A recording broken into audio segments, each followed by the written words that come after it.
তো অনেক দিন পর সকাল সকাল মাকে টাটা করে দিয়ে বেরিয়ে পড়েছিলাম। আজকে যাচ্ছি হচ্ছে দিদির বাড়ি, অনেক দিন পর যাচ্ছি, মনটাও বেশ ভালো লাগছে, অনেক দিন কোথাও বেরোনো হয় না, সেই জন্য বেরিয়ে পড়লাম আজকে দিদির বাড়ি যাওয়ার জন্য। তারপর একটু গিয়ে স্টেশনে একটু দই লস্যি খেলাম, আর দিদি এদিকে আমাকে স্টেশন থেকে আনতে এসেছিল।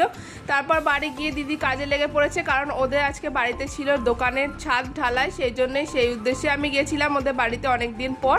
তারপর সকাল সকাল খেতে দিয়েছিল পরোটা, পনিরের তরকারি আর মিষ্টি, সেই দিয়ে জলখাবারটা খেয়ে নিলাম। এদিকে মাংস রান্নাও চেপে গেছে, অনেক রকমের রান্না হচ্ছে আজকে। তারপর দুপুরবেলা খেতে বসে পড়লাম, ভাত হয়েছিল, পটলের তরকারি, ডাল, মাংস, তো সেই দিয়ে সবাই মিলে খেলাম। আর দারুণ রান্নাগুলো, সব কিছু টেস্টি হয়েছিল। তো অনেক দিন পর গেলাম, তো মনটাও বেশ ভালো লাগছে। আর এখানে আমার সব বোনপোরাও খেতে বসেছে, ওদের সাথেই বসেছিলাম।